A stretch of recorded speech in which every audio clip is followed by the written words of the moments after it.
After having understood the basic meaning of organizing function and the different steps which are to be performed, right, for the function of organizing. Now coming to the next topic, that is organizational structure, right. In the previous topic we were talking a lot about what are the authority responsibility relationships, right, defining the authority responsibility relationships. Now by doing so, by clearly assigning duties and establishing the authority and responsibility relationships, we are designing the organizational structure. Organizational structure is nothing else but it is a framework within which all the managerial tasks are to be performed, right. Now when we talk of an organization structure, like if I talk about your school, okay, in a school we first have a managing committee,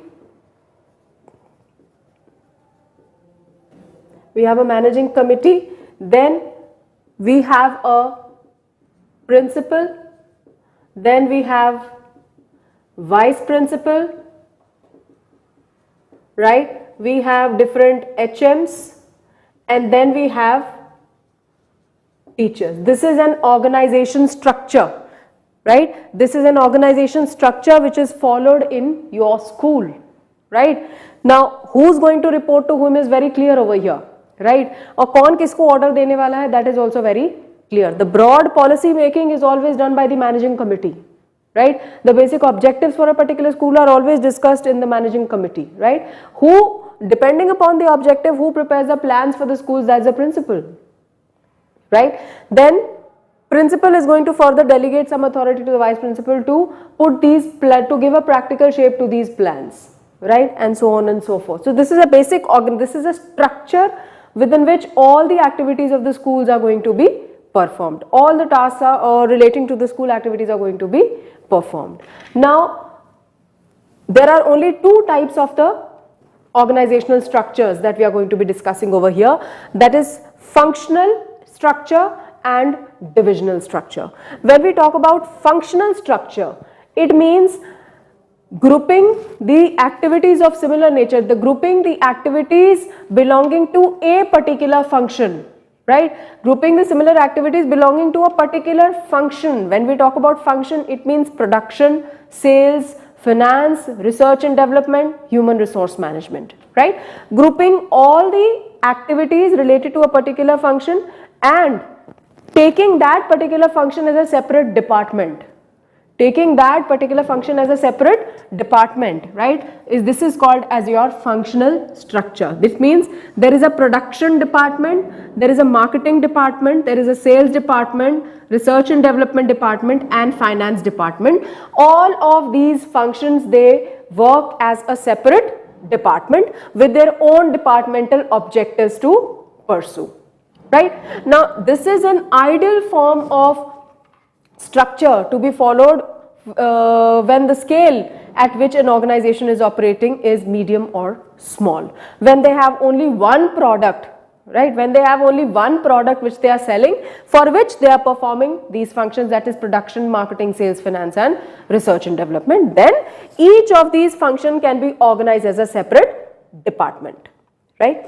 Now there are certain advantages of a functional structure as well as certain disadvantages. Now when we talk about the advantages, first and foremost advantage is functional specialization. As I told you that these 5 different functions are now going to operate as different units, different departments with their own departmental objectives. Now when this particular department is only going to be performing, activities related to production, right, तो उन्हीं activities को बार-बार करने पे they are going to expedite, they are going to become experts in performing that particular activity.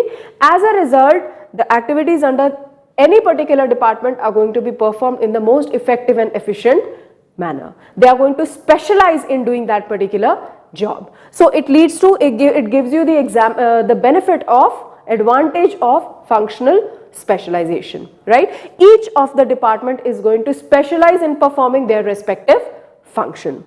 Secondly, increased managerial efficiency.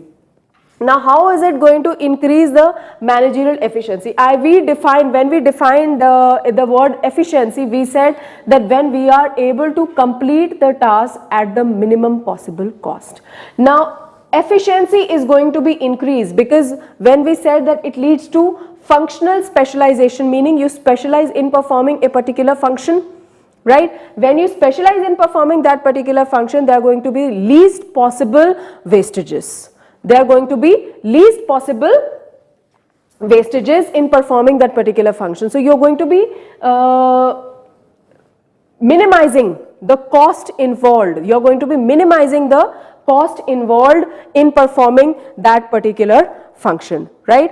You have experience, people are going to gain experience and expertise in performing that particular function, so thereby increasing their efficiency in performing that function. Then each function gets due attention, right? Now, as each of the function is organized as a separate department, right? They have their each function is going to have their own departmental objectives which are to be achieved. Okay? Each function is going to have their own departmental policies which are to be followed, right? So there is not even a single function which is being ignored. There is not even a single function which is being ignored, and all of these functions, they get their due importance. Training is simplified. How is training simplified? Because अगर production department में employees की training है, तो you only have to train them in one aspect, that is production, right?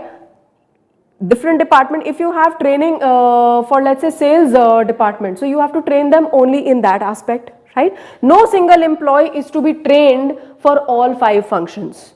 It is going to be either for production or for marketing or for sales or for finance or R&D.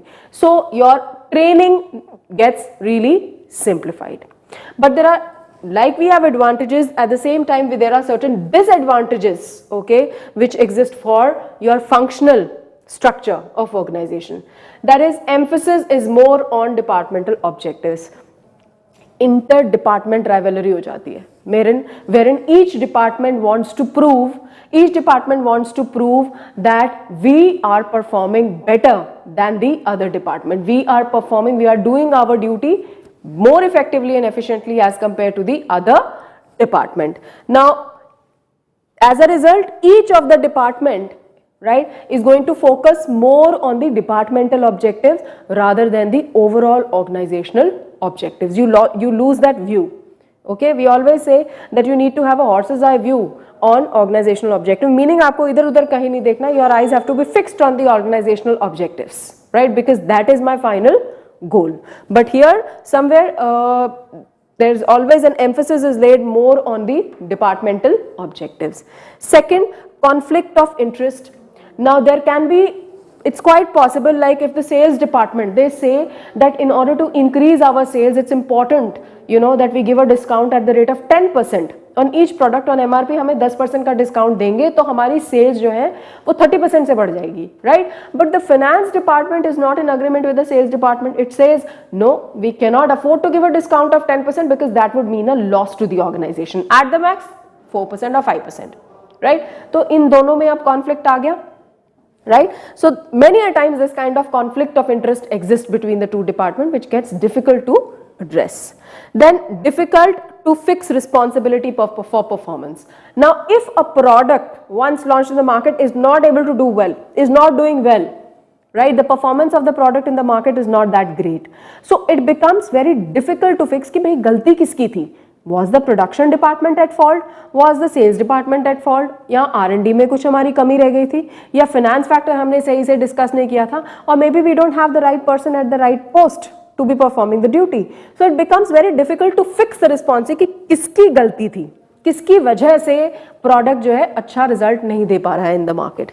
Then managerial development is difficult. Why is the managerial development difficult? When we talk about managerial development, right, a manager should have a knowledge, should have the knowledge for all functions which are being performed, right? But in this case, although we have departmental heads, right, we have someone heading the production department, we have someone heading the marketing department, we have someone heading the sales department, we have someone heading the research and development department, we have someone heading the finance department.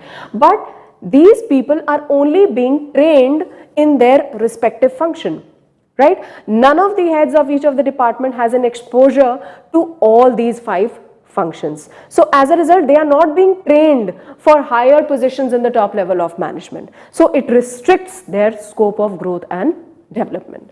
Now coming to the second form of organizational structure, that is divisional organization structure. Now divisional organization structure is basically applicable to the large scale organization which have more than one product line to continue, right? I have taken over here that let's say there are 3 products that a particular organization is selling, that is product A, product B and product C. So these 3 products will be organized as 3 separate departments, right? They are going to operate as 3 separate departments. These 3 departments will operate as autonomous units. Autonomous meaning independent. They are independent of one another. इनका आपस में एक दूसरे से कुछ लेना देना नहीं है. Separate independent departments की तरह ये operate करेंगे और हर एक department में ये पांचों के पांचों functions perform किए जाएंगे. That is production, finance, sales, research and development and marketing. All these 5 functions are going to be performed under each of the product line. Right now, this is there are certain advantages that we are going to discuss over here. Like in functional structure, we had an advantage of functional specialization, right? Wherein people specialize in performing a particular function. Here we have product specialization, right? Like if a company is manufacturing your cars also, motorbikes also, right, and let's say bicycles also, ठीक है? तो although है तो सभी कुछ ये automobiles में ही आएगा, right? But these are 3 different products that an organization is manufacturing. They will operate as 3 autonomous units, right? Now because product A, this department for product A is only focusing on A product, right? So by manufacturing in time and over again, by manufacturing, by selling, by arranging for finance, right? They specialize in production of product A.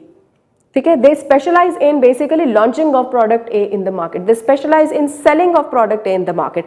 They specialize in arranging for finance for product A in the market. They specialize basically in all these 5 functions for product A in the market, right? So it leads to product specialization.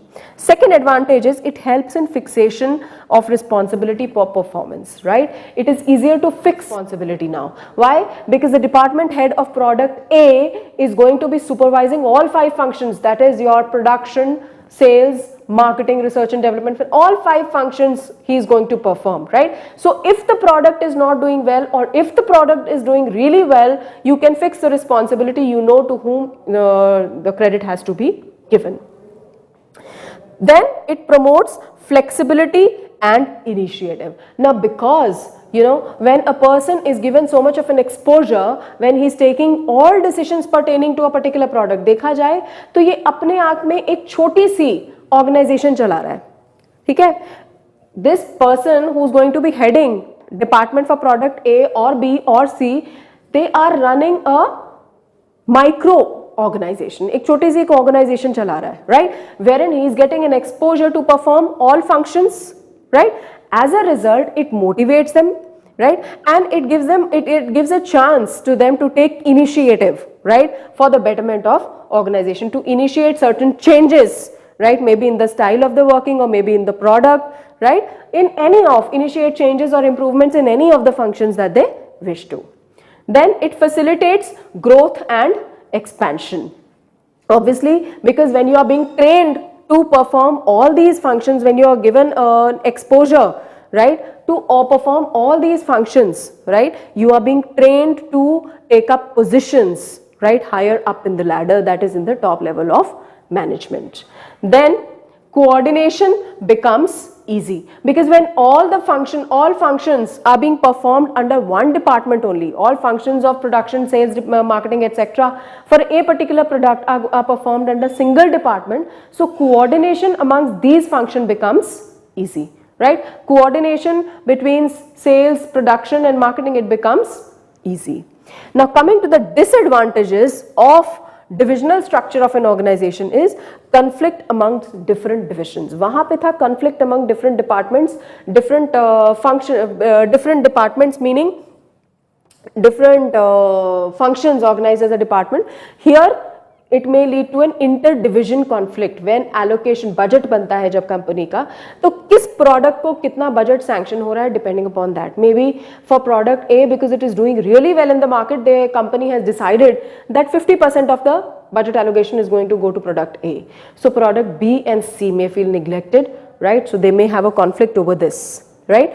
Then it leads to increase in cost. How?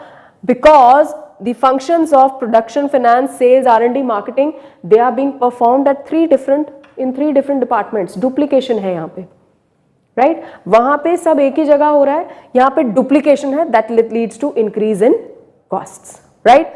Then complex organizational structure, because you have three different product lines which are being organized as autonomous units performing all functions, right, independently. The organization structure becomes more complex as compared to your functional structure.